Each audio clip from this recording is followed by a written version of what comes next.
தமிழக சட்டமன்றத்தில் நமக்கு எதிராக நிகழ்த்தப்பட்ட ஓர் உரைக்கு ஒரு நாகரிக பதிலடி கொடுக்கணும்னு நான் நினைக்கிறேன். அரசியல் செய்ய விருப்பமில்லை, அரசியல் செய்ய விருப்பமில்லைன்னு அடிக்கடி சொல்ற முதல்வர் நம்மளை குறிப்பிட்டு பல்வேறு அவதூறுகளை பதிவு செய்வதன் வாயிலாக பெருந்தன்மையை பேரளவில் மட்டுமே பேசும் முதல்வர் 15/10/2025 அன்னைக்கு தமிழக சட்டமன்றத்தில் நமக்கு எதிராக பேசிய பேச்சில் எவ்வளவு வன்மத்தை கக்கியுள்ளார் என்பதையும், எப்படிப்பட்ட ஒரு அரசியல் செய்ய முயல்கிறார் என்பதையும் தமிழக மக்கள் உணராமலா இருப்பாங்க. இந்த கரூரோட சேர்ந்து 5-6 மாவட்டத்துக்கு இந்த மக்கள் சந்திப்பு நிகழ்ச்சிகள்லாம் நடத்தியிருக்கிறோம், போயிருக்கிறோம்.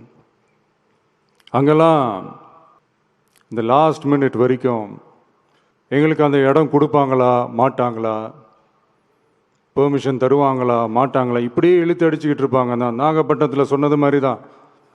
நாங்கள் ஒரு இடம் செலக்ட் பண்ணி கேட்போம், மக்கள் நல்லா ஸ்பேஷியஸாக நின்று பார்க்குற மாதிரி.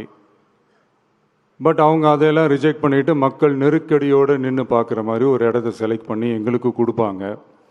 இது டிஃபால்ட்டாக எல்லா இடத்துலையும் இந்த ஒரு ஆர்கியூமெண்ட் நடந்துகிட்ருக்கோன்னு வைங்க. அது மட்டும் இல்லை, இந்தியாவிலேயே எந்த ஒரு அரசியல் கட்சி தலைவருக்கும் கொடுக்கப்படாத கண்டிஷன்ஸ். பஸ்ஸுக்குள்ளேயே இருந்து பார்க்கணும், மேலே கை காட்டக்கூடாது, இப்படிலாம் ஒரு அதீத கட்டுப்பாடுகளை கொடுத்த உடனே எங்கள் சைட்லேருந்து ஒரு அறிக்கையும் வெளியிட்டோம். அது மட்டும் இல்லை, தமிழக வெற்றி கழகம் சார்பாக அனைத்து கட்சிகளுக்கும் சமமாக ஒரு முறையான ஒரு பொது வழிகாட்டு முறைகள் SOPஸ்ன்னு சொல்லுவாங்க, அதையும் வழங்கணும்னு சொல்லி உயர்நீதிமன்றத்தையும் நாடி இருக்கணும். இதுவும் தமிழக மக்கள் உணராமலா இருப்பாங்க.